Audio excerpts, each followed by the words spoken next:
Assalamualaikum warahmatullahi wabarakatuh. Saya Wahyuni Antasari, peserta CGP Angkatan 7 Kota Makassar. Kali ini saya akan melaksanakan aksi nyata modul 1.4 Budaya Positif. Tetapi sebelumnya, saya akan memaparkan rancangan aksi nyata saya. Yang menjadi latar belakang penerapan budaya positif di sekolah adalah budaya positif merupakan perwujudan nilai-nilai kebajikan yang berpihak pada murid. Memberikan pemahaman akan disiplin positif bagi murid sangat diperlukan, karena sebagai pamong, kita berkewajiban menuntun dan memfasilitasi sesuai kebutuhan dan kodrat murid dalam mencapai nilai kebajikan yang sudah disepakati, yaitu profil pelajar Pancasila. Dalam menuntun dan mengembangkan murid secara optimal berdasarkan kodrat yang dimilikinya, maka guru perlu melakukan sebuah perubahan untuk menciptakan budaya positif di sekolah. Diharapkan nilai kebajikan yang diterapkan melalui budaya positif ini menjadi keyakinan yang akan menjadi motivasi intrinsik pada murid. Tujuan penerapan budaya positif diharapkan menjadi pembiasaan baik pada murid sehingga menjadi karakter positif dan berbudi pekerti luhur. Dan yang menjadi tolak ukur adalah murid terbiasa menjaga kebersihan, berbahasa yang santun, membiasakan budaya lokal, memberikan senyum dan sapaan hangat, dan menjaga toleransi. Lini masa tindakan yang dilakukan pada minggu pertama adalah berkoordinasi dengan kepala sekolah terkait rencana tindakan yang akan dilakukan. Selanjutnya, pada minggu kedua adalah menyusun keyakinan kelas dengan melibatkan semua murid.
Dan ku terbang tinggi, tak ada kata tidak, ku pasti bisa. Kan ku coba lagi, ditemani pagi, tak ada yang tak mungkin, ku pasti bisa. Tak ada yang tak mungkin, ku pasti bisa. Tak ada yang tak mungkin, ku pasti bisa.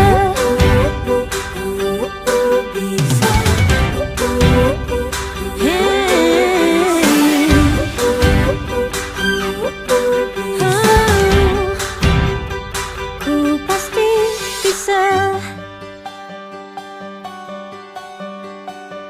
Di minggu ketiga, saya melakukan observasi dan pemantauan terkait keterlaksanaan kesepakatan kelas yang dibuat. Dan pada minggu keempat, saya melakukan diseminasi atau berbagi praktik baik terkait pemahaman dan pengalaman penerapan budaya positif.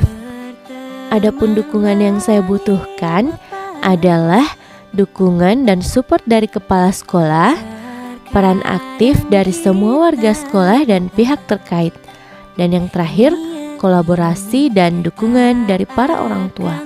Selanjutnya, mari kita simak diseminasi atau aksi nyata yang telah saya lakukan terkait dengan pemahaman dan pengalaman penerapan budaya positif dalam video berikut ini. Bismillahirrahmanirrahim. Assalamualaikum warahmatullahi wabarakatuh. Yang terhormat Ibu Kepala Sekolah atau yang mewakili beliau,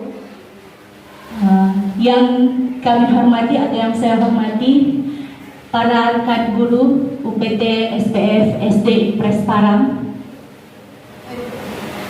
Izinkan saya mengucapkan terima kasih kepada Ibu Kepala Sekolah dan rekan-rekan guru yang sampai saat ini memberikan support dan dukungannya kepada saya dalam kegiatan saya di program Guru Penggerak. Saya Wahyuni Antasari, peserta CGP Angkatan 7 Kota Makassar. Sebelumnya saya meminta maaf Bapak Ibu guru sekalian. Saya berdiri di hadapan Bapak Ibu semua bukan berarti saya mau menggurui, tetapi saya ingin berbagi praktik baik dan ini sekaligus menjadi aksi nyata saya di modul 1.4 terkait budaya positif yang saya laksanakan di sekolah, kaitannya dengan program Guru Penggerak ini.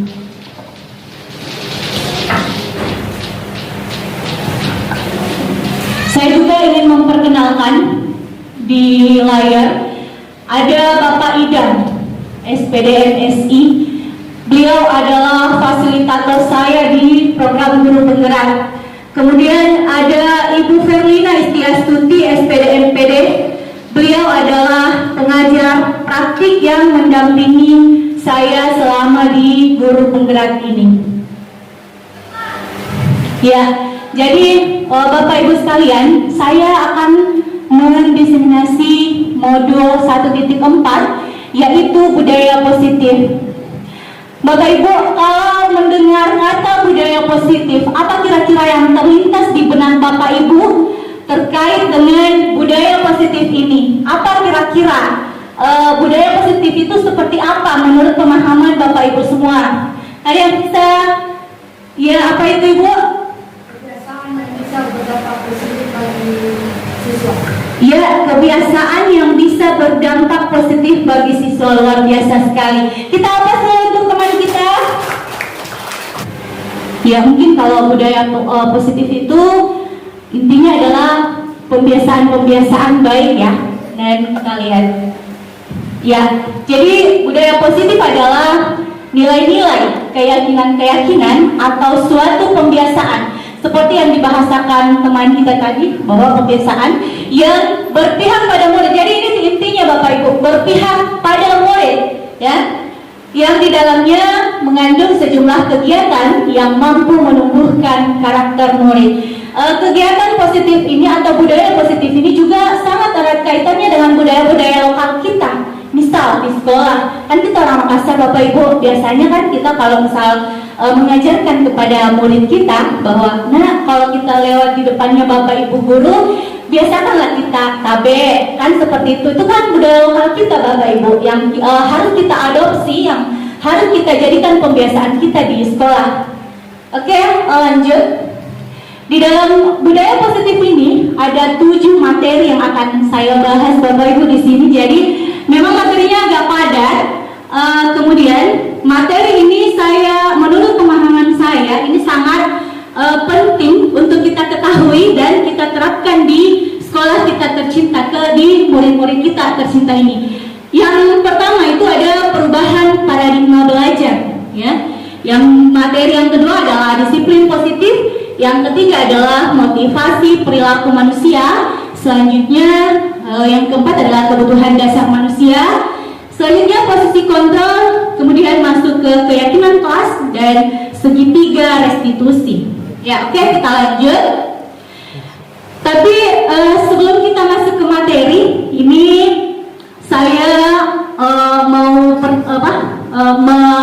minta pendapatnya Bapak Ibu terlebih dahulu terkait dengan pernyataan setuju atau tidak setuju ya. Yang pertama, pemberian hukuman dapat mendisiplinkan anak. Apakah setuju Bapak Ibu atau tidak setuju? Tidak setuju. Ada yang setuju? Setuju. Satu orang yang setuju. Yang lainnya Bapak Ibu? Tidak setuju. Baik. Kita simpan jawabannya ya Bapak Ibu. Yang kedua adalah hukuman positif seperti membaca dan membersihkan kelas dapat membentuk kedisiplinan anak. Setuju atau tidak setuju? Setuju, angkat tangan yang setuju. 1, 2, tinggi-tinggi Bapak Ibu. 1, rata-rata ya, 75%. Ada yang tidak setuju? Ada yang tidak setuju? Anggaplah 25% ya, setuju. Oke, lanjut. Yang ketiga adalah adanya peraturan kelas atau sekolah menjadikan anak lebih disiplin. Setuju atau tidak ini? Setuju. Baik. Selanjutnya adalah pemberian penghargaan atau hadiah dapat meningkatkan motivasi belajar anak. Apa setuju atau tidak setuju? Hampir semua setuju ya Bapak Ibu ya. Oke, lanjut. Nah, sebelum kita masuk ke materi lagi, sekarang kita bahas sedikit tentang filosofi Ki Hajar Dewantara. Jadi, Bapak Ibu, menurut Ki Hajar Dewantara, pendidikan diartikan sebagai tuntunan dalam hidup tumbuhnya anak-anak, menuntun segala kodrat yang ada pada anak agar mereka dapat mencapai keselamatan dan kebahagiaan yang setinggi-tingginya, baik sebagai manusia maupun sebagai anggota masyarakat. Sebelum saya mengikuti masuk di guru penggerak, saya berpendapat Bapak Ibu bahwa anak-anak itu terlahir sebagai kertas yang kosong. Ada yang sependapat dengan saya? Iya. Atau pernah dengar tidak prinsip tabula rasa? Iya. Sebelum saya masuk ke guru penggerak, Bapak Ibu itu pikiran yang tertanam di dalam diri saya. Tetapi menurut Ki Hajar Dewantara, Bapak pendidikan kita, anak-anak itu tidak bukan terlahir dengan kertas yang kosong, melainkan anak itu terlahir sudah ada kodratnya masing-masing, sudah ada bakat dan minat yang dibawa sejak lahir. Nah, tugas kita Bapak Ibu adalah menuntun. Jadi kita sebagai pendidik itu tugasnya adalah memberikan tuntunan. Kemudian Bapak Ki Hajar Dewantara juga membedakan antara pengajaran dan pendidikan. Itu suatu dua kata yang berbeda makna. Kalau pengajaran itu adalah sistem transfer ilmu, ya. Jadi apa yang kita tahu itu yang kita transfer ke anak-anak kita ajarkan. Itu namanya pengajaran. Sedangkan kalau pendidikan menurut Ki Hajar Dewantara adalah yang ini tadi, menuntun segala kodrat yang ada pada anak. Jadi bukan hanya transfer ilmu Bapak Ibu. Kita sebagai pendidik itu harus menuntun arahnya anak-anak untuk mencapai keselamatan hidup. Ya itu ya. Jadi makanya kita dikatakan sebagai pendidik bukan pengajar. Kan begitu Bapak Ibu ya. Oke, kita lanjut. Ini sedikit tentang filosofi. Kemudian kita masuk ke perubahan paradigma belajar. Kita bermain dulu ya, Bapak Ibu ya. Instruksinya begini. Ambillah sepotong kertas, kemudian remas dan genggamlah. Jadi Bapak Ibu kalau ada kertas di dekat tak, coba kita ambil ini perpasangan ya dengan teman sebangkunya. Nah, anggaplah di kertas ini ada sesuatu yang berharga, yang sangat berharga, yang harus kita pertahankan dengan baik. Jadi di genggaman itu anggaplah ada berlian misalnya, harus kita genggam, kita pertahankan karena itu nilainya sangat tinggi misalnya ya. Kemudian yang kedua, rekan Anda mencoba dengan segala cara untuk membuka kepala tangan Anda. Coba kita berusaha membuka karena ini adalah sesuatu. Coba Bapak Ibu kita praktekkan. Kita buka kepala tangannya teman tak. Kita buka, ya, kita buka. Yang satu mempertahankan, yang karena ada sesuatu yang dilindungi ya. Oke, sudah Bapak Ibu. Nah sekarang teman Anda boleh membujuk, boleh menghardik, boleh mengintimidasi, memarahi, menggoda, entah pun apapun cara itu untuk membuka itu. Apakah teman tak bersedia atau tidak Bapak Ibu? Ada yang bersedia membuka kepala tangannya? Oke, sekarang pertanyaan selanjutnya. Apakah ada yang membuka? Ada yang membuka Bapak Ibu? Ada. Ada yang tetap mempertahankan? Ada yang membuka? Ya kebanyakan mungkin mempertahankan ya, karena namanya berlian Bapak Ibu.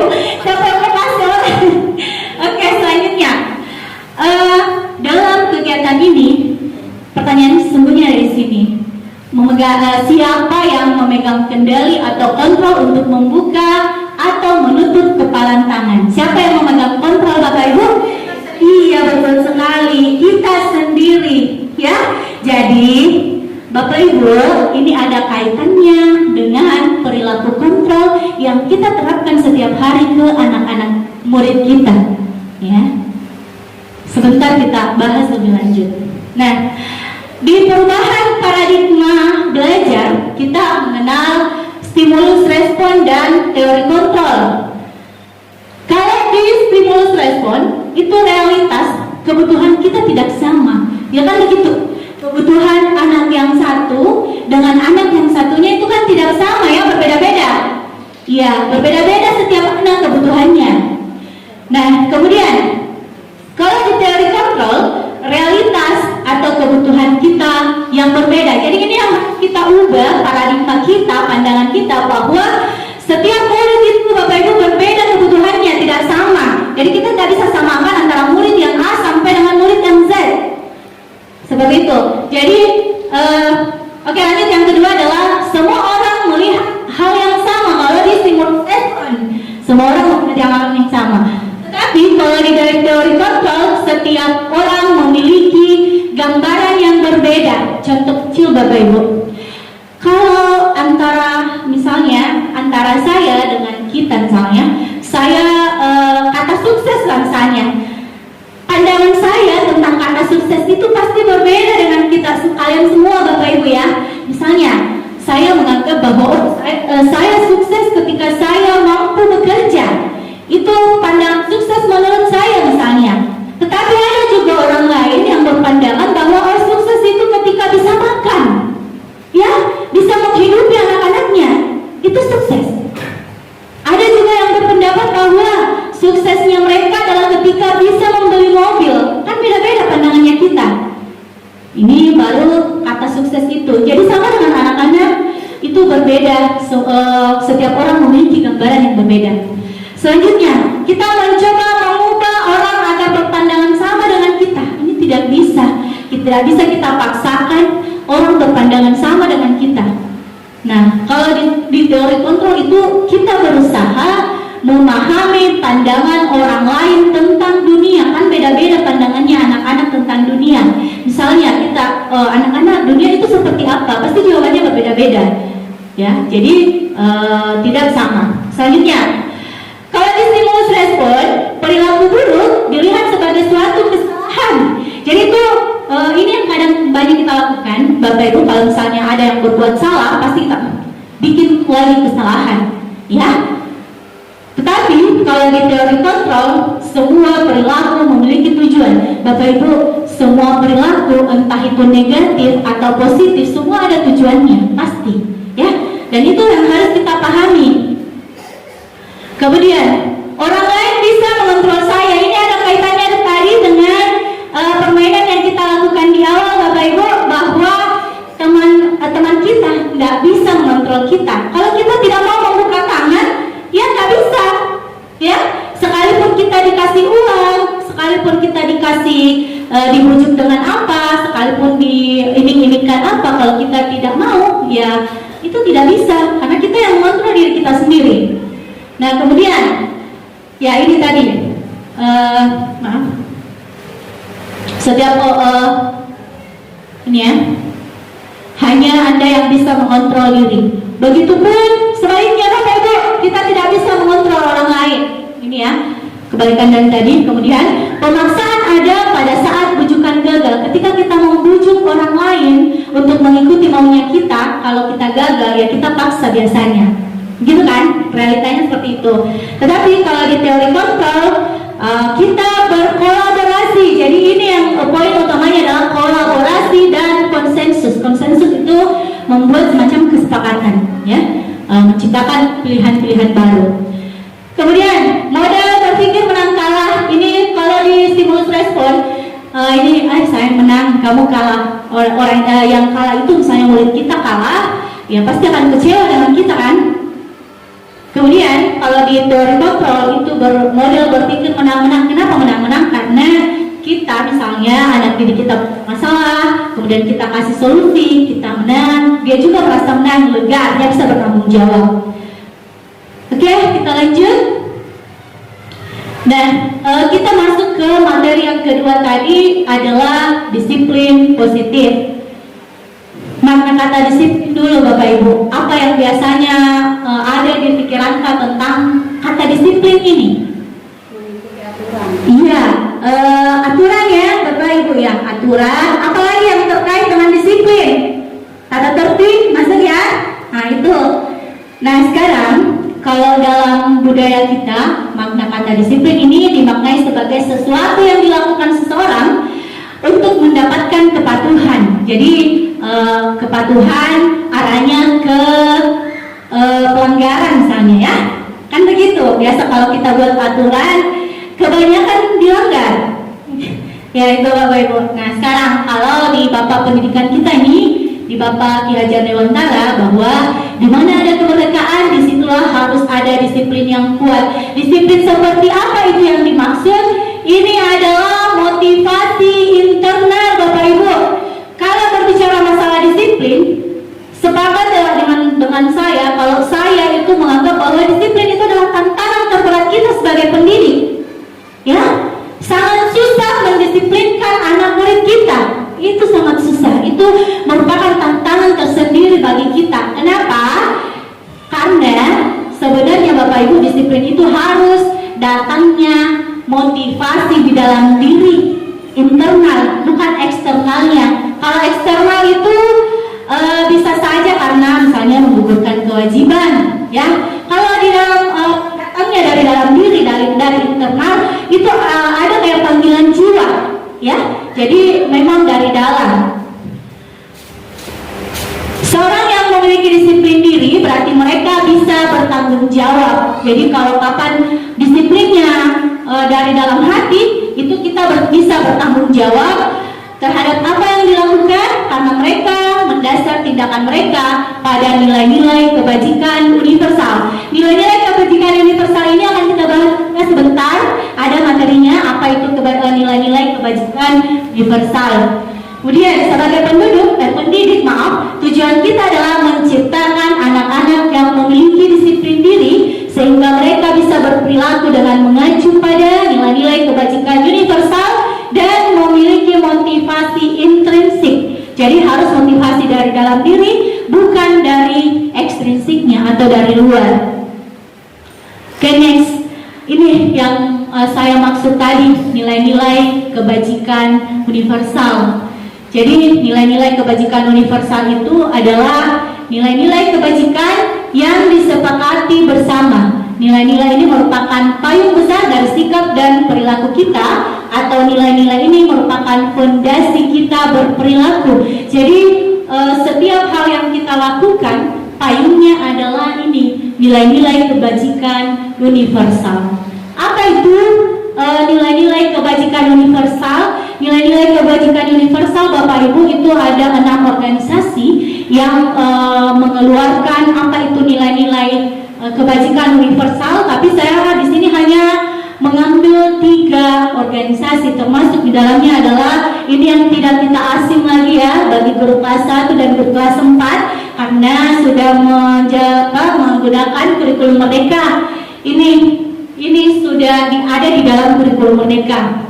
Nilai-nilai kebajikan universal berdasarkan dimensi profil pelajar Pancasila. Jadi Bapak Ibu, karena kita mengingat nanti kita akan semuanya mengarah ke sana ya, kurikulum Merdeka, tetapi bertahap. Tidak apa-apa saya bahas tentang profil pelajar Pancasila. Apa sih itu profil pelajar Pancasila? Jadi yang pertama adalah beriman, bertakwa kepada Tuhan Yang Maha Esa dan berakhlak mulia. Nah ini sudah pasti ya Bapak Ibu, ini erat kaitannya dengan dasar negara kita Pancasila, sila pertama ya.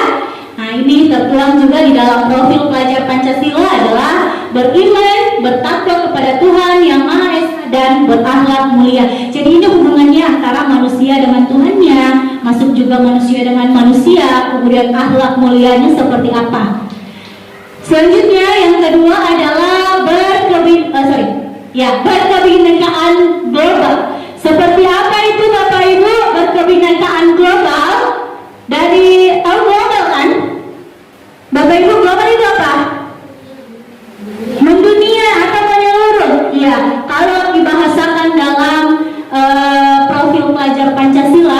kebinekaan global itu adalah mampu menerima keberagaman atau budaya yang beragam.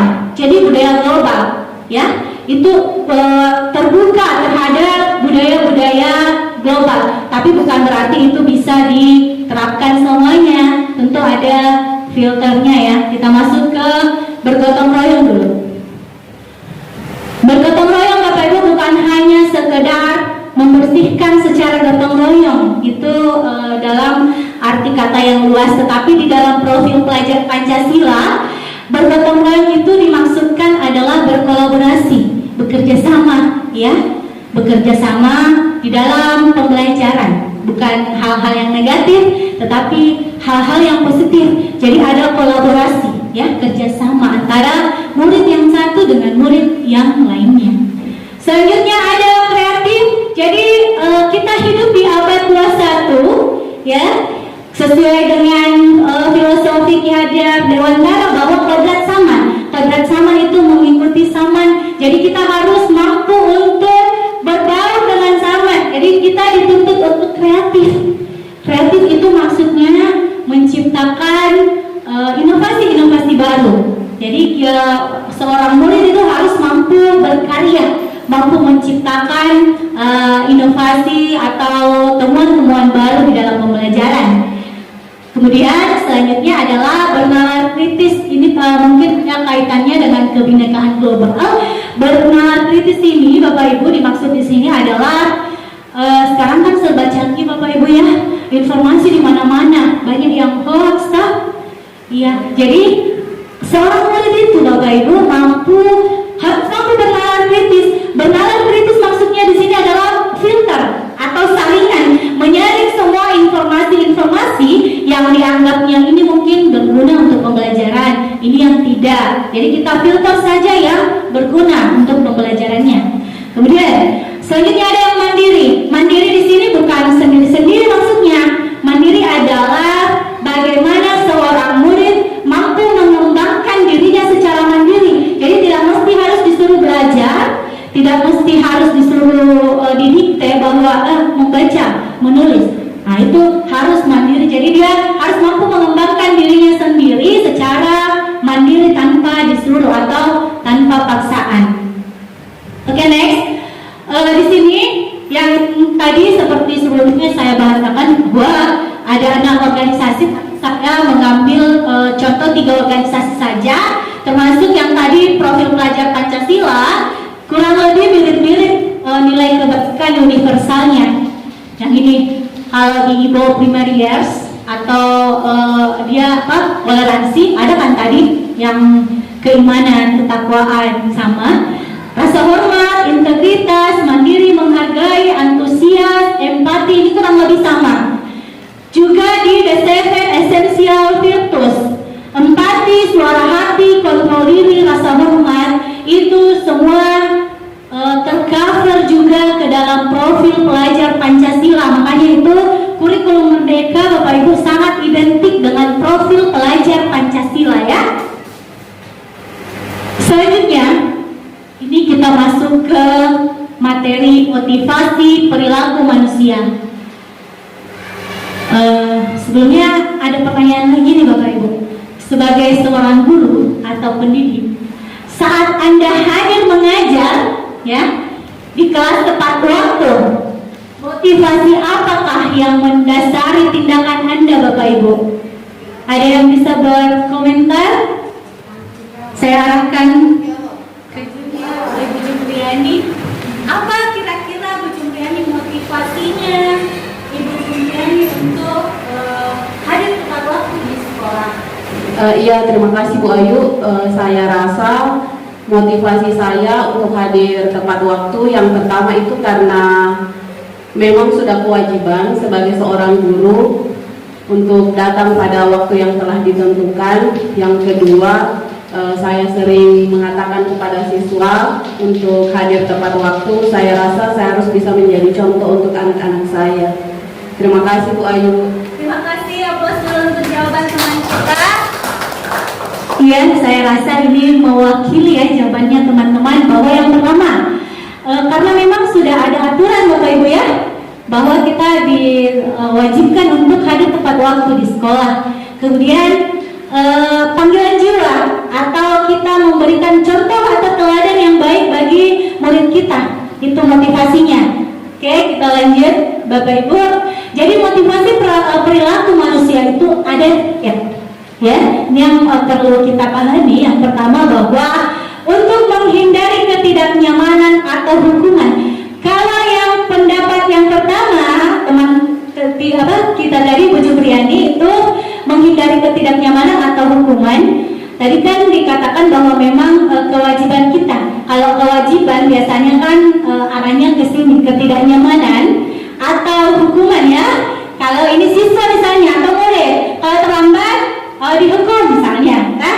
Ini yang itu maksud untuk menghindari ketidaknyamanan atau hukuman. Atau misalnya pada kegiatan KKG, kita diundang untuk ber-KKG, Bapak Ibu, kita hadir, biasanya motivasinya adalah sebagai penggugur kewajiban, ya.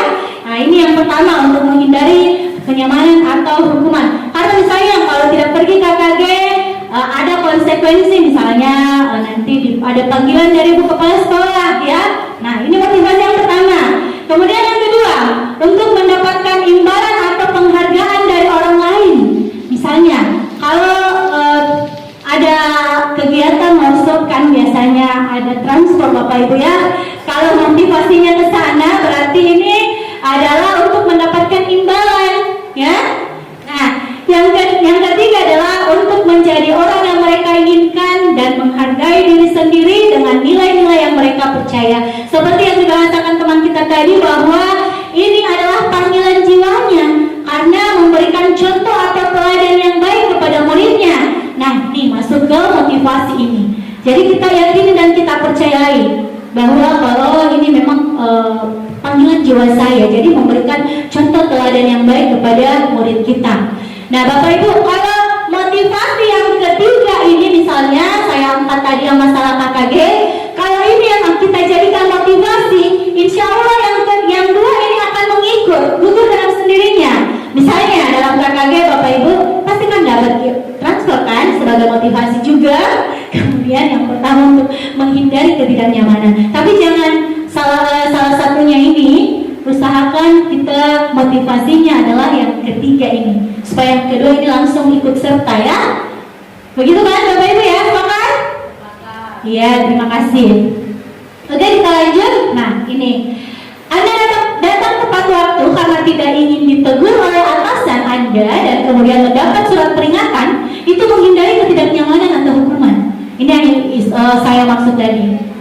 Ya, menghindari ketidaknyamanan. Kemudian yang motivasi perilaku yang kedua, Bapak Ibu, Anda ingin mendapatkan pujian dari atasan Anda dan mendapat penghargaan sebagai guru berprestasi. Ini adalah mendapatkan imbalan atau penghargaan dari orang lain. Ini motivasi yang kedua. Nah, motivasi yang seharusnya Bapak Ibu ini yang ketiga, Anda ingin menjadi orang yang menghargai waktu, menghargai diri Anda sendiri sehingga sebagai teladan bagi murid-murid, karena Anda percaya tindakan Anda sebagai guru akan dicontoh oleh murid-murid Anda. Ini yang dibahasakan tadi oleh teman kita ya Bapak Ibu ya.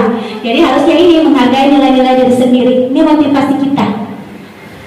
Selanjutnya Bapak Ibu, nah ini kita akan saya minta tolong antusias dan untuk dengan sukarela menyatakan pendapatnya ya Bapak Ibu. Kita akan masuk ke materi selanjutnya. Ini yang menarik menurut saya yang sering kita lakukan kepada murid kita kan, yang hukuman atau konsekuensi. Nah Bapak Ibu, kalau mencatat 100 kali di dalam buku kalimat, saya tidak akan terlambat lagi karena dia terlambat ke sekolah. Makanya kita suruh mencatat di dalam bukunya kalimat yang ini. Saya tidak akan terlambat lagi 100 kali. Bapak Ibu, apakah ini hukuman atau konsekuensi? Hukuman? Hukuman. Ibu Rida mengatakan konsekuensi. Di sini hukuman atau konsekuensi? Hukuman. Sebab ada yang hukuman, ada konsekuensi. Kita lihat ya Bapak Ibu jawabannya. Ini adalah hukuman. Sebentar kita masuk apa itu hukuman, apa itu konsekuensi. Cuma ini pemantik saja sebelum kita masuk masuk di materi yang tentang hukuman dan konsekuensi. Yang kedua Bapak Ibu, membersihkan coretan yang dibuatnya di meja tulis. Apakah hukuman atau konsekuensi ini? Konsekuensi. Kita sepakat konsekuensi ya. Ya, jadi yang pertama hukuman, yang kedua konsekuensi. Selanjutnya Bapak Ibu, yang ketiga adalah murid diminta push up 15 kali karena tidak menggunakan masker ke sekolah. Apa ini hukuman atau konsekuensi? Hukuman atau konsekuensi? Hukuman. Kita sepakat ini hukuman ya. Oke, selanjutnya berdiri di depan kelas sambil mengangkat satu kaki karena tidak bisa menjawab pertanyaan. Hukuman atau konsekuensi? Oke, sepakat hukuman. Selanjutnya yang terakhir, terlambat hadir di pembelajaran daring ini waktu daring kemarin 15 menit dan diminta untuk tinggal 15 menit sesudah kelas usai untuk membahas ketertinggalan pembelajaran. Hukuman atau konsekuensi? Konsekuensi. Jadi coba dilihat-lihat Bapak Ibu. Sekarang ada yang bisa berkomentar apa itu hukuman dan apa itu konsekuensi menurut pandangannya Bapak Ibu setelah saya tampilkan beberapa contoh. Ada yang bisa? Ada yang bisa apa itu hukuman? Menurut bahasanya Bapak Ibu, apa itu hukuman? Apa itu konsekuensi? Ada yang bisa berpendapat? Ibu Muli mungkin bisa? Ibu Jum? Iya, Bu Jum, coba pendapat. Ya, terima kasih.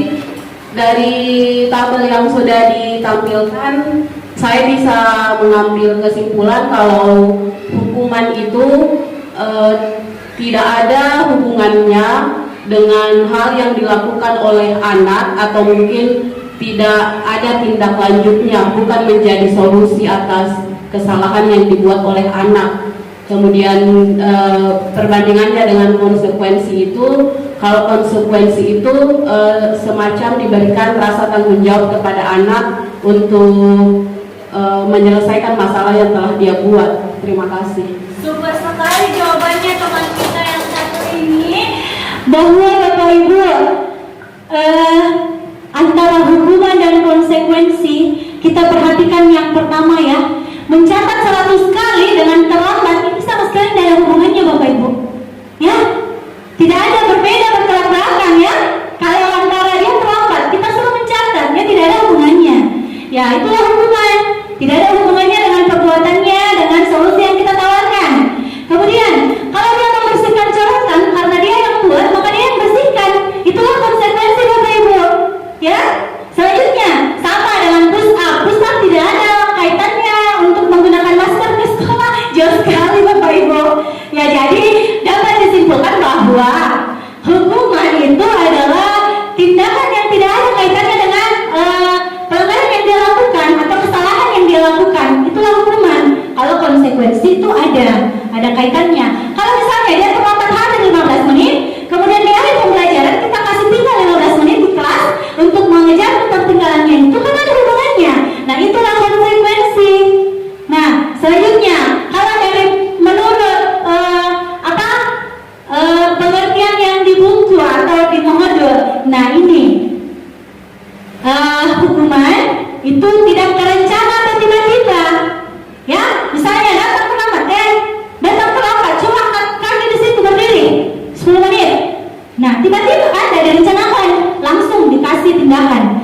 Kemudian kalau konsekuensi itu sudah terencana atau ada yang kita sepakati, misalnya kita sepakat misalnya kalau ada yang membuang sampah di luar dari tempat sampah, maka konsekuensinya adalah mengambil, memungut, membuang ke tempat sampah. Itu konsekuensi ya, bukan hukuman. Jadi ada yang sudah direncanakan, ada kesepakatan sebelumnya. Itulah perbedaan selain yang dipaparkan oleh teman kita tadi Ibu Jumriyani, bahwa konsekuensi tidak ada kaitannya dengan tindakan, tidak ada hubungannya dengan solusi yang kita lakukan. Kesalahannya tidak ada tindakannya, tindak lanjutnya tidak ada kaitannya dengan kesalahan yang dia lakukan. Kalau konsekuensi itu sudah terencana. Oke, sekarang kita selain hukuman, konsekuensi, ada lagi yang lebih menarik menurut saya, ini adalah restitusi. Jadi restitusi itu adalah proses kolaboratif. Kalau di dalam guru penggerak Bapak Ibu, intinya adalah kita berkolaborasi. Karena apapun yang kita lakukan, kalau tidak ada kolaborasi, sama halnya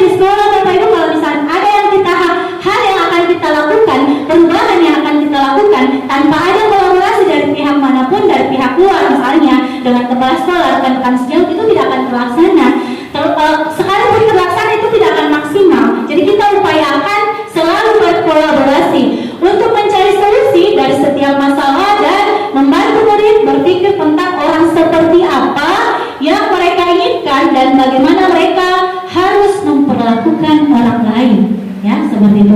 Lanjut.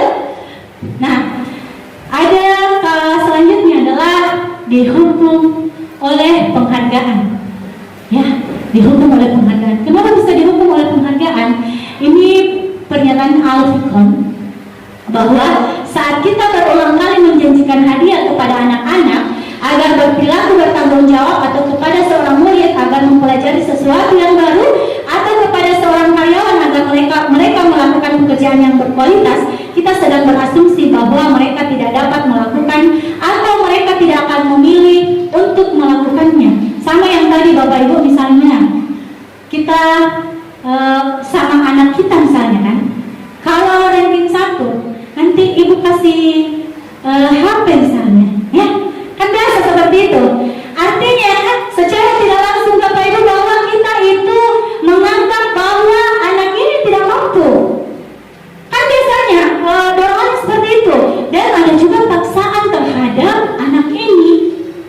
Ya sebentar kita bahas lebih lanjut. Nah, kenapa ini tadi Al-Fikon juga berpendapat bahwa penghargaan itu sama dengan hukuman. Ya Bapak Ibu, itulah kenapa mungkin sekarang kan sudah tidak ada sistem ranking Bapak Ibu ya, tidak ada, itu dihilangkan.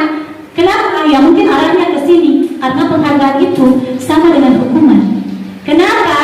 Yang pertama, itu pengaruhnya jangka pendek atau jangka panjang, ya, tidak terus menerus. Kemudian yang kedua, penghargaan itu tidak efektif. Yang ketiga, penghargaan merusak hubungan. Yang keempat, penghargaan mengurangi ketepatan. Selanjutnya, penghargaan itu menurunkan kualitas, dan penghargaan itu mematikan kreativitas. Dan yang terakhir, penghargaan itu menghukum Bapak Ibu. Selama ini kita tidak sadari kan? Nah, kenapa Al-Fikon tadi berpendapat bahwa penghargaan itu sama dengan hukuman? Kita lihat ya, penghargaan itu tidak efektif. Kenapa tidak efektif? Karena jika kita menjanjikan bahwa sesuatu penghargaan itu harus terus menerus Bapak Ibu, kan biasanya motivasinya ke situ. Kalau tidak dijanjikan, ya kan malas. Biasa begitu kan, realitanya seperti itu. Kalau saya kalau dapat 100 kit, saya kasih hadiah pulpen kecil misalnya, pulpen. Tetapi ketika tidak dikasih, maka anak-anak ini tidak semangat Bapak Ibu, karena tidak ada penghargaan. Itulah kenapa dia tidak efektif. Selanjutnya, penghargaan merusak hubungan. Dalam sistem ranking misalnya, ini ranking 1, 2, 3, itu kalau misalnya kita puji anak ini di depan banyak orang kan misalnya, yang terjadi adalah yang lain itu merasa iri tanpa kita sadari tidak sadari, kita tahu bahwa yang lain itu merasa iri. Yang mana paling merasa iri? Yang misalnya dapat ranking kedua, itu kan biasanya ini sedikit mami saya ranking 1, nah kan begitu Bapak Ibu ya, pasti itu dia membuat iri. Jadi makanya kadang ini penghargaan merusak hubungan yang tadinya berkawan baik, tetapi karena dia ranking 1 yang dipermainkan, dia ranking 1 misalnya seperti itu ya. Nah itu kenapa penghargaan merusak hubungan. Selanjutnya, pengaruh jangka pendek dan jangka panjang. Ini yang tadi seperti dibahasakan bahwa ketika kita memberikan penghargaan kepada anak-anak, coba nih Bapak Ibu, satu kali saja kita janjikan anak-anak misalnya di rumah, jangan nih anak-anak lah, anak tak di rumah, kita kasih bahasa bilang, kalau ranking 1 saya kasih handphone, di semester berikutnya lain lagi pasti dia minta. Bagus kalau tidak meminta Ji. Biasa kan bilang, Ibu kalau ranking 1 kan ada lagi ya. Nah, berarti itu harus terus menerus. Kan seperti itu. Nah, ini. Selanjutnya, penghargaan itu mengurangi ketepatan. Ada penelitian. Ini saya yang tampilkan hanya hasilnya. Sebenarnya ada penelitian bahwa hasil dari penelitian itu bahwa anak-anak yang mendapatkan permen, jawabannya banyak yang tidak tepat. Kenapa? Karena biasanya dia ambisi karena permennya. Jadi biasa terburu-buru menjawab, akhirnya tidak tepat jawabannya. Biasa kan seperti itu ya. Ya secara logika ya bisa dipikir seperti itu. Selanjutnya, penghargaan itu menurunkan kualitas biasanya karena dia dijanjikan hadiah kerjanya menurun. Ya, hasil kerjanya menurun. Selanjutnya, penghargaan mengurangi ketepatan. Ini kurang lebih sama dengan yang menurunkan kualitas. Kemudian, penghargaan itu menghukum. Kenapa menghukum? Karena mereka yang tidak dapat penghargaan, misalnya dalam sistem ranking, mereka terhukum. Kalau yang mendapat penghargaan, ya, tapi yang tidak mendapat, itu merasa terhukum bahwa dia merasa gagal, Bapak Ibu. Dia merasa bahwa dirinya gagal. Nah, itulah kenapa dia merasa terhukum. Selanjutnya, kalau mereka yang mendapatkan ini yang saya bahasakan tadi, bahwa kalau di ranking kedua paling merasa dihukum. Misalnya, kita kompetensi kan, Bapak Ibu, yang diambil cuma yang tertinggi pertama, yang ranking pertama misalnya. Yang kedua ini yang paling merasa terhukum karena sudah hampir di yang pertama. Ya kan, seperti itu ya. Oke, selanjutnya. Nah, materi selanjutnya adalah kebutuhan dasar manusia. Ini materi keberapa ya kalau tidak salah, kebutuhan dasar manusia.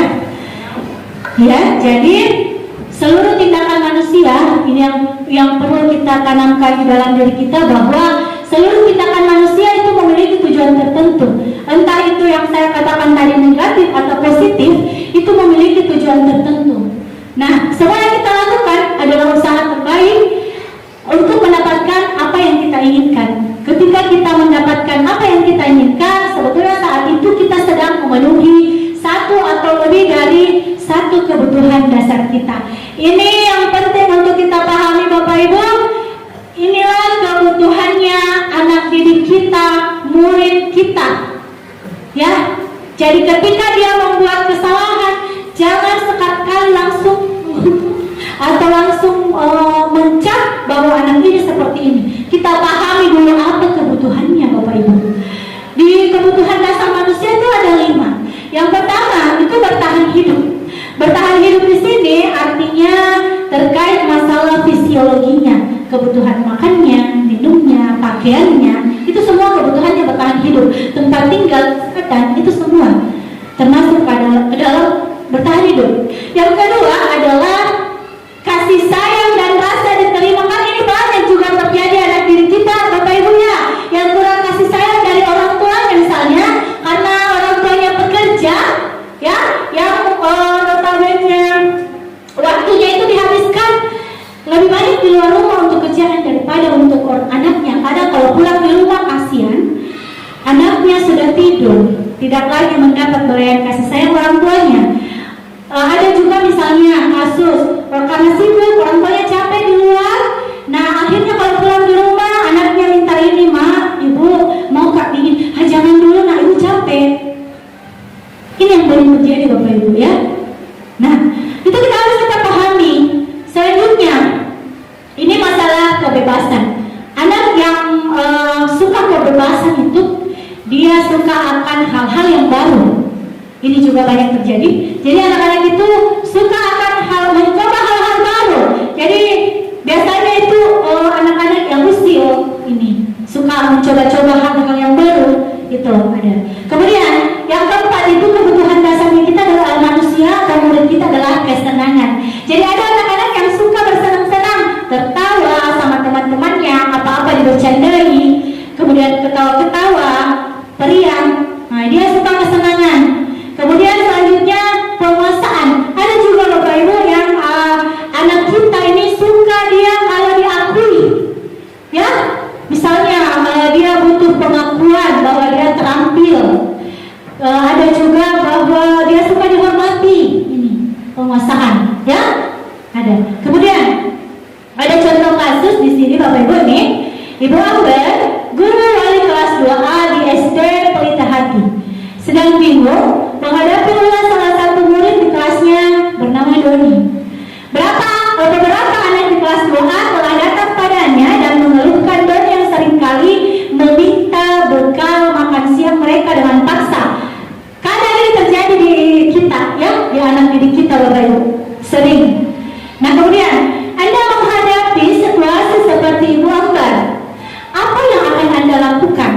Menurut Anda kira-kira apa alasan Doni melakukan hal tersebut? Jadi kita kembali lagi ke kebutuhan dasar manusia, Bapak Ibu. Kita lihat. Nah,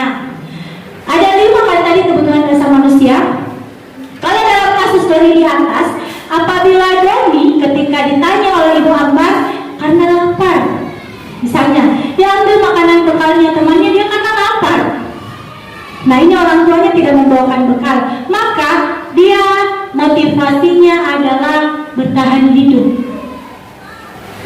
Ya, untuk bertahan hidup maka dia ambil bekalnya temannya. Kan banyak yang terjadi seperti ini Bapak Ibu. Selanjutnya, kalau apabila dia menjawab bahwa alasannya mengambil bekal temannya karena dia merasa teman senang, kalau temannya yang memperhatikan dia, berarti dia kurang kasih sayang Bapak Ibu. Kasih sayang tak pada anak didik. Nah, ini kebutuhan akan kasih sayang. Mungkin saja pada orang tuanya dia kurang kasih sayang, dia punya ke kita. Kan kita sebagai gurunya di sekolah kan sama berganti orang tua di rumah. Jadi harus dulu pahami apa kebutuhan dasarnya. Harus dulu ditanya, jangan serta-merta langsung menghukum, menghakimi. Itu tidak seperti itu. Oke, selanjutnya Bapak Ibu, bila jawaban kami dalam kasus di atas adalah bahwa dia merasa bosan. Kalau dia bosan ya, kalau anak-anak yang suka bosan, yang suka kebebasan, maka dia mencoba-coba hal yang baru. Kalau dia mencoba makanan teman-temannya, akhirnya ya karena bosan mungkin makanannya orang tuanya, dia coba makan temannya. Dia mau coba karena dia bosan, suka hal-hal yang baru ini. Kalau misalnya dia butuh kebebasan. Selanjutnya, bila dia menjawab bahwa ia melakukan karena iseng, ini tadi bahwa berarti dia suka akan kesenangan. Dia senang kalau teman-temannya itu ketawa, lucu. Dia suka ekspresinya temannya. Nah ini, ya. Selanjutnya yang terakhir, apabila jawaban dari dia merasa hebat, ini tadi butuh pengakuan. Dia hebat karena bisa ambil bekalnya temannya. Dia hebat, karena butuh diakui. Ini kekuasaan, ya. Atau karena kalau dia bantar misalnya di kelas, dia mau dihormati. Biasanya begitu. Wah, teman-temannya takut sama dia. Nah, itu butuh dihormati dia. Kayak itu. Kemudian selanjutnya kita sedikit dulu Bapak Ibu. Terlalu lama saya menjelaskan sendiri. Jadi ini caranya bisa tolong berdiri Bapak Ibu. Kita ice breaking sebentar ya, nggak apa-apa. Iya, jadi petunjuknya adalah Marina menari di atas menara.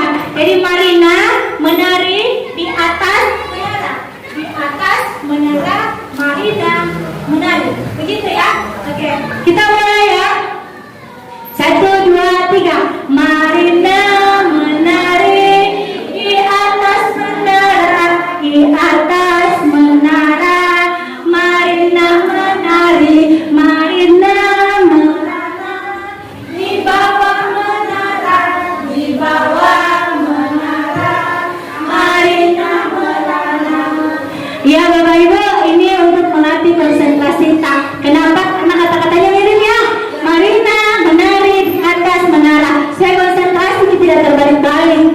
Ya, karena mengingat ini waktunya ya sudah mau siang dan jujur materinya agak padat Bapak Ibu. Tapi ini menarik untuk kita simak agar bisa diterapkan di pembelajaran atau di kelas. Restitusi sebuah pendekatan untuk menciptakan disiplin positif. Ada studi kasus, Anta sering datang terlambat ke sekolah. Tiba-tiba dia tiba di sekolah saat jam 8. Padahal pembelajaran dimulai 7.30. Selain itu, Anta juga kadang lupa membawa buku maupun pulpen dengan alasan terburu-buru. Sekarang, penerapan disiplin apa yang akan kita lakukan untuk kasus ini? Ada yang bisa berpendapat? Ibu bisa membantu saya, bisa berpendapat? Bisa? Baik, terima kasih atas kesempatan yang diberikan. Mungkin sebagai seorang pendidik, ada yang saya lakukan yaitu pertama saya bertanya dulu kepada Anto bahwa apa alasan siswa tersebut terlambat datang ke sekolah. Setelah siswa tersebut menyampaikan alasannya dan apabila alasannya logis, masuk akal, maka saya hanya menasihati siswa tersebut agar tidak terlambat datang ke sekolah. Mungkin seperti itu. Baik, terima kasih. Kasih aplaus dulu teman kita. Ya, jadi yang pertama menanyakan alasannya. Oke, menanyakan alasan, kalau logis dikasih nasihat. Begitu, kurang lebih seperti itu ya. Kita lanjut. Sebentar kita bahas apakah bagaimana alasan. Kan beda-beda ya cara mendisiplinkan ya. Ini menurut teman kita. Kemudian ini ya. Dia dosen mengemukakan bahwa guru perlu meninjau kembali penerapan disiplin di dalam ruang-ruang kelas mereka selama ini. Bapak Ibu, apakah sudah efektif pendisiplinan yang kita lakukan kepada murid kita? Apakah sudah berpusat kepada murid kita atau berpusat kepada guru? Nah, itu yang harus kita evaluasi kembali. Nah, kemudian melalui serangkaian riset dan berdasarkan pada teori kontrol Dr. William Glasser berkesimpulan bahwa ada 5 posisi kontrol yang diterapkan seorang guru. Ya, sebentar saya tunjukkan posisi kontrol yang mana yang teman kita sudah laksanakan kalau ada anak muridnya yang terlambat. Nah, yang pertama itu penghukum, ya. Posisi sebagai penghukum. Yang kedua adalah pembuat rasa bersalah. Yang ketiga adalah sebagai teman. Yang keempat sebagai pemantau. Dan yang terakhir sebagai manajer. Selanjutnya, guru sebagai penghukum itu seperti apa? Yang itu tadi yang seperti yang di awal bahwa kalau terlambat disuruh angkat kakinya atau disuruh push up, itu guru penghukum. Ya, dan itu tidak terjadi lagi di kalangan kita sebagai pendidik. Jangan sampai lagi ada yang seperti itu ya. Nah, ada, saya yakin ada.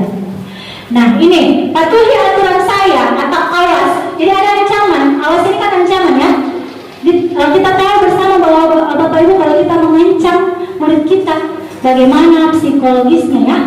Ada tekanan batin yang sangat luar biasa. Kemudian kamu selalu saja salah, jadi harus dicap sudah salah. Selanjutnya, guru pembuat merasa bersalah. Ini yang kebanyakan kadang pun saya lakukan biasanya sebelum saya mengikuti guru penggerak ini. Bahwa kalau ketika anak-anak murid kita membuat kesalahan di kelas, kadang katakan saya kecewa dengan kalian semua.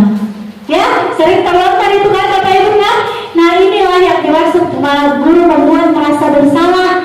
Jadi kalau yang tadi arahnya kecewa, murid kita kecewa, ini dia merasa gagal Bapak Ibu, karena telah mengecewakan gurunya. Dia ada kegagalan tersendiri yang rasakan, ya seperti itu. Kemudian berapa kali Bapak atau Ibu harus memberitahu kamu ya, itu berulang terus. Kali ini saya sangat kecewa sama kamu, saya seperti itu. Selanjutnya, guru sebagai teman. Guru sebagai teman itu, ini juga banyak. Kalau misalnya di kelas tinggi ya, Bapak Ibu, saya kadang itu dekat dengan anak, kadang berbaur dengan mereka supaya mereka menganggap bahwa oh, saya ini temannya. Tidak sungkan-sungkan untuk berbagi kepada saya. Tapi sebentar kita lihat. Ayolah, bantulah demi Bapak, ya. Atau baik sebentar Ibu bantu. Misalnya ada masalah kan? Kita ya, baik sebentar Ibu bantu. Jadi anak-anak itu menganggap kita sebagai temannya, jadi gampang berbicara dengan kita, gampang meminta bantuannya. Ya sudah, kali ini tidak apa-apa, nanti Ibu bereskan. Akan teman biasanya teman membereskan apa yang dia lakukan. Nah, selanjutnya Bapak Ibu, ini sebagai pemantau. Jadi kalau pemantau itu bukti datanya sekian kali melakukan kesalahan itu ada. Jadi kita pantau anak-anak, peraturan apa, misalnya apa yang telah kamu lakukan, itu ada catatannya. Jadi datanya itu dia mengandalkan perhitungan, catatan data yang dapat digunakan sebagai bukti atas perilaku. Jadi nanti kalau dia berbuat kesalahan, nanti dikasih lihat, ini sudah sekian kali nak, ya berbuat kesalahan. Pertama ini, kedua ini. Jadi datanya ada lengkap. Selanjutnya, guru sebagai manajer. Inilah yang diharapkan Bapak Ibu. Posisi kontrol yang kelima ini, kita sebagai manajer. Manajer itu maksudnya adalah di mana posisi guru berbuat sesuatu bersama dengan murid. Jadi tetap bersama dengan murid, bukan memaksakan kehendak kita. Nih, mempersilahkan murid mempertanggungjawabkan perilakunya, mendukung murid agar dapat menemukan solusi. Jadi kalau kita sebagai manajer itu kita harus mencari solusi bersama dengan murid kita. Jadi kalau membuat kesalahan, kita duduk bersama dengan murid kita mencari solusinya. Dan kita tanya kira-kira seperti apa, ya? Nih, di sini penekanan bukan pada kemampuan membuat konsekuensi, namun dapat berkolaborasi. Jadi ada lagi kolaborasi ya, dengan murid bagaimana memperbaiki kesalahan yang ada.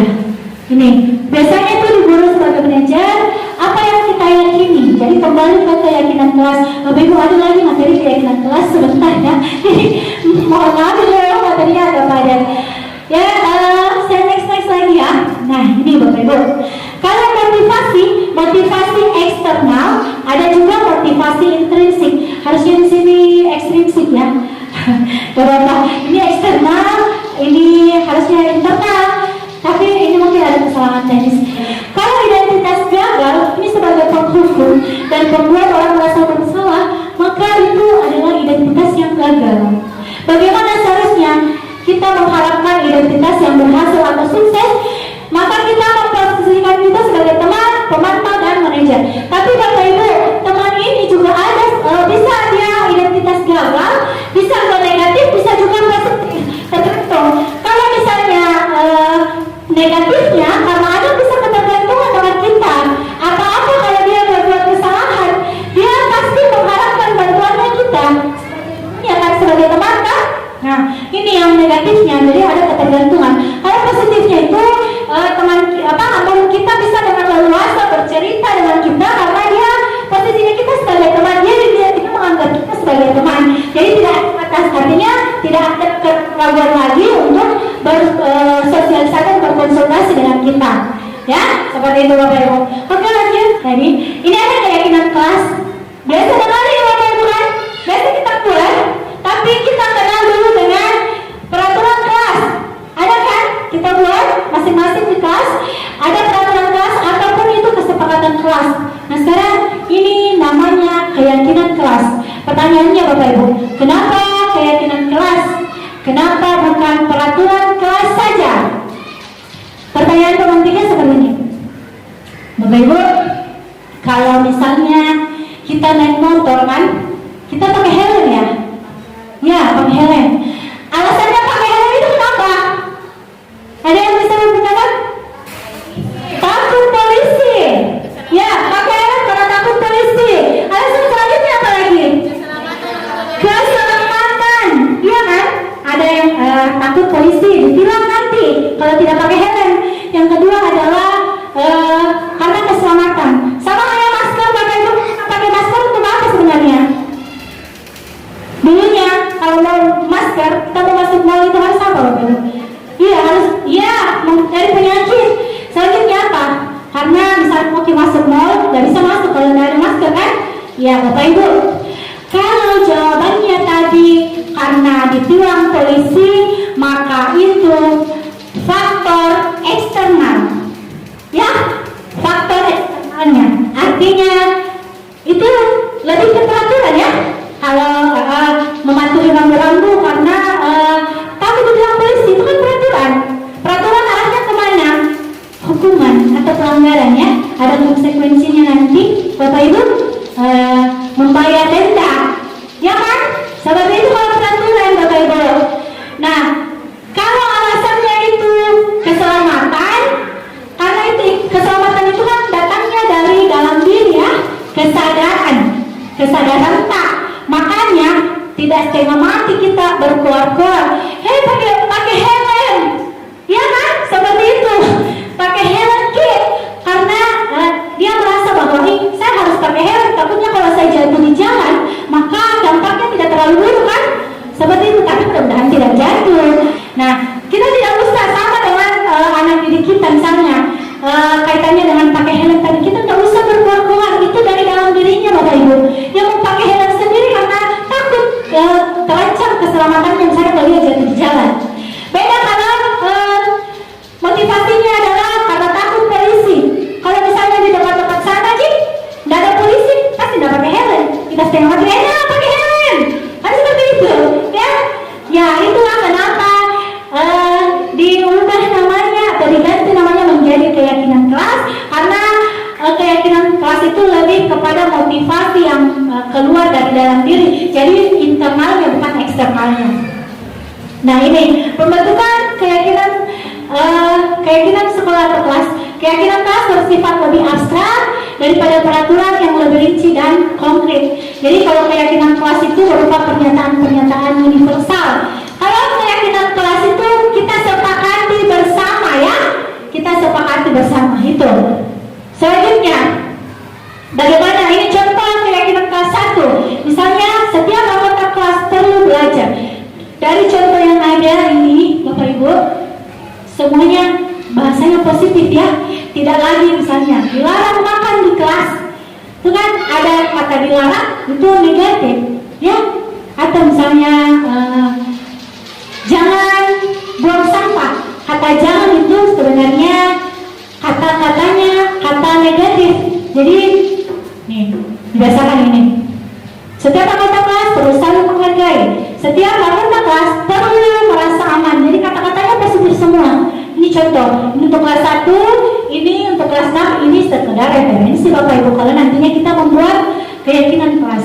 Jadi ini selalu bersikap positif, senantiasa menjaga diri yang terbaik, berkomitmen terhadap setiap tugas. Ya, jadi itu ada komitmennya. Selanjutnya, ini keyakinan kelas yang sudah saya buat ya. Jadi di kelas saya itu saya sudah membuat keyakinan kelas. Sebenarnya ada videonya tapi nanti saya tampilkan. Jadi ini anak-anak membuat tulisan di sticky note, kemudian saya tempel. Ini nantinya kan ini sementara Bapak Ibu, nanti akan saya patenkan untuk saya buat kemudian saya tempel di kelas ini. Jadi akan kata-katanya ini dari siswa, bukan dari guru. Jadi kalau peraturan biasanya datangnya dari guru kan, kita yang harus dipatuhi. Jadi kalau keyakinan itu mereka yang buat, mereka yang sepakati. Jadi kapan mereka tidak menaati atau misalnya melakukan kesalahan, mereka bisa bertanggung jawab karena mereka yang buat. Seperti itu ya. Oke, masuk ke yang terakhir ini Bapak Ibu. Ya, ini restitusi. Apa sih itu restitusi?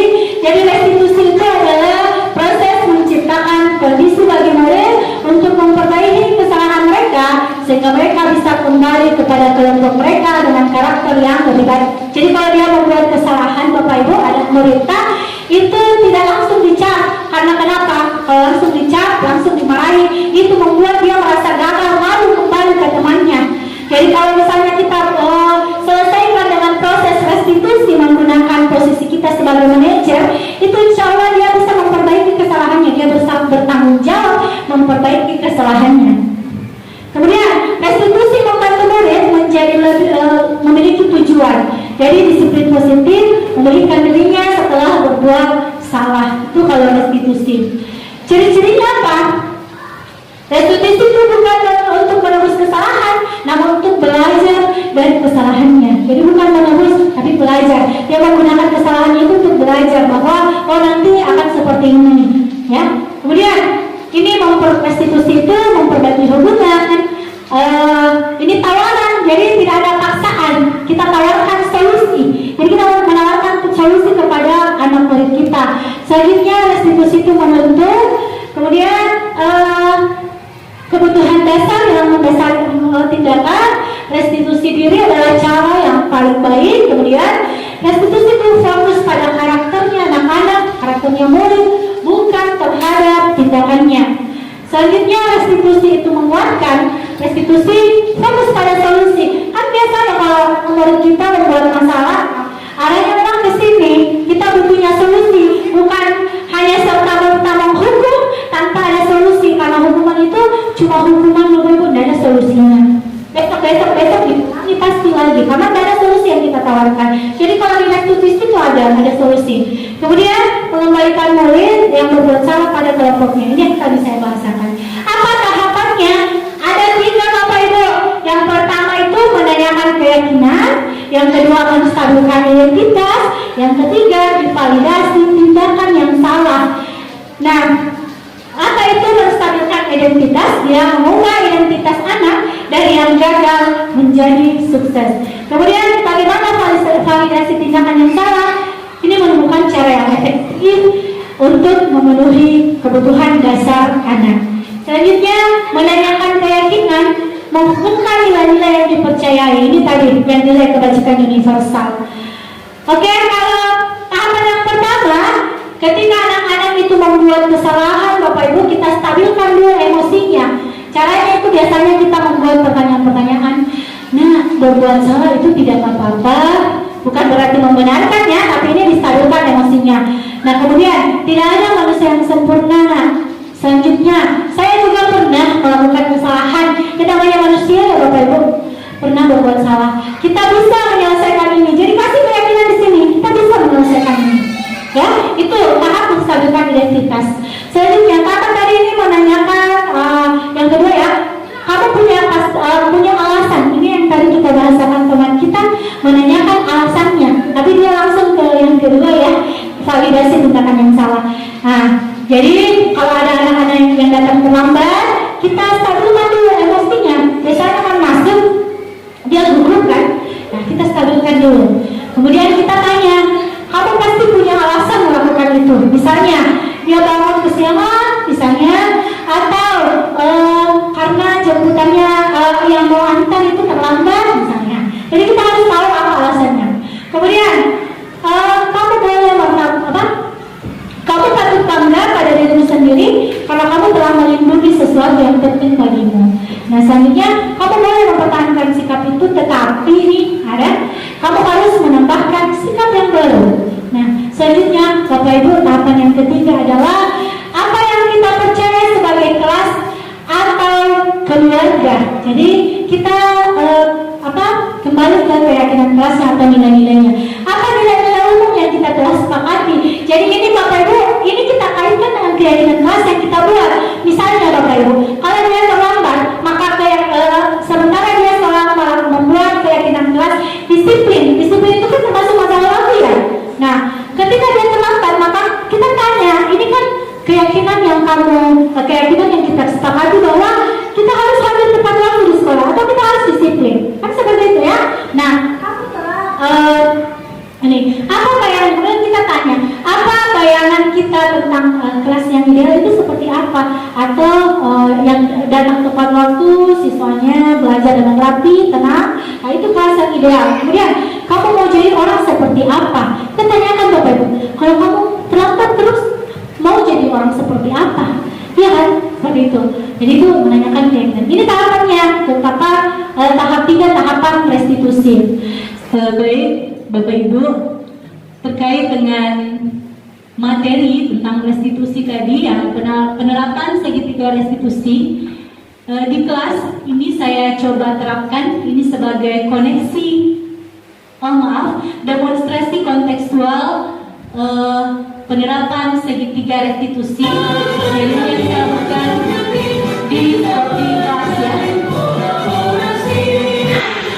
ya, jadi ini kasusnya ada satu murid ya, namanya Adelianti, dia terlambat datang ke sekolah. Kita lihat bagaimana penerapan segitiga restitusi terhadap si murid ini, si Adel ini, yang telah saya terapkan di kelas SD Impres Padang, datang terlambat ke sekolah. Adel tahu kenapa Ibu panggil ke sini?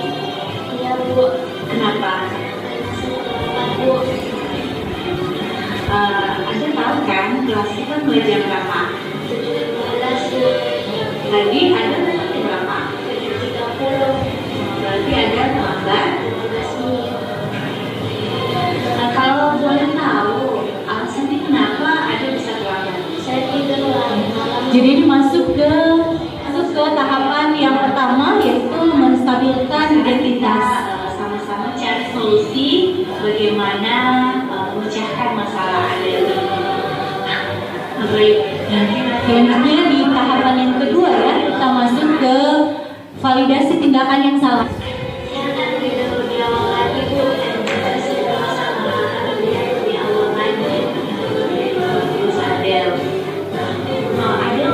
Yang ketiga adalah menanyakan keyakinannya. Jadi tadi tahapan yang kedua itu solusi yang ditawarkan oleh murid itu sendiri. Jadi bukan solusinya dari kita, karena dia yang buat kesalahan, pasti dia yang tahu solusi apa kira-kira yang cocok untuk dia terapkan agar dia bisa bertanggungjawabkan. Begitu kalau di segitiga restitusi. Kalau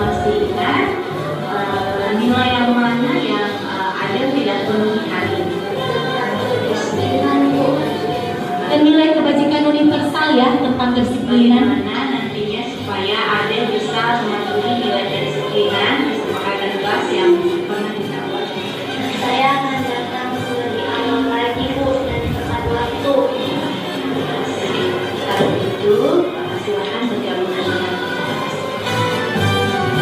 Ya, jadi Adel ini menawarkan solusi bagaimana kira-kira ke depannya agar dia tidak terlambat lagi. Jadi solusinya dari dia sendiri, dari murid sendiri, katanya akan bangun lebih awal karena masalahnya itu dia terlambat tidur kalau malam. Jadi solusi yang ditawarkan itu adalah tidur lebih awal supaya bisa datang tepat waktu ke sekolah. Ya, seperti itu penerapan restitusi yang telah saya lakukan di kelas Bapak Ibu.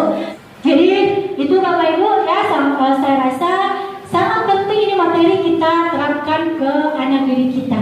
Jadi sebagai kesimpulan bahwa ini budaya positif di sekolah itu sangatlah penting untuk mengembangkan anak-anak yang memiliki karakter sesuai profil pelajar Pancasila. Bagaimana caranya mewujudkan ini Bapak Ibu? Tentunya harus berkolaborasi ya. Ini dengan warga sekolah, semua stakeholder yang ada, termasuk orang tua, murid, yang paling penting itu harus kita berkolaborasi, bekerja sama. Karena pembiasaan baik di sekolah Bapak Ibu tidak bisa terlaksana, tidak bisa berlanjut di rumah kalau tidak ada campur tangannya orang tua murid tak. Jadi harus dikoordinasikan, harus dikolaborasikan. Jadi kita sebagai pelaksana di sekolah itu bisa berlanjut di rumah kalau kita ada sosialisasi dan kolaborasi dengan orang tua. Sebagai closing statement saya, Bapak Ibu, jadi setiap orang atau setiap murid Bapak Ibu itu memiliki kekuatan positif, ya. Ada, setiap orang memiliki kekuatan positif. Kalau dia membuat kesalahan, pasti ada juga sisi positifnya. Nah, mari Bapak Ibu kita jadikan nilai-nilai positif yang ada pada anak ini, kita jadikan kekuatan untuk melakukan perubahan ke arah yang lebih baik. Sekian dan terima kasih. Mohon maaf jika ada kekurangannya. Kekurangan itu sejatinya hanya milik manusia, kesempurnaan itu milik Allah. Saya Rohani Antasari, peserta CGP Angkatan 7 Kota Makassar. Salam guru penggerak, tergerak, bergerak, menggerakkan. Sekian dan terima kasih. Assalamualaikum warahmatullahi wabarakatuh.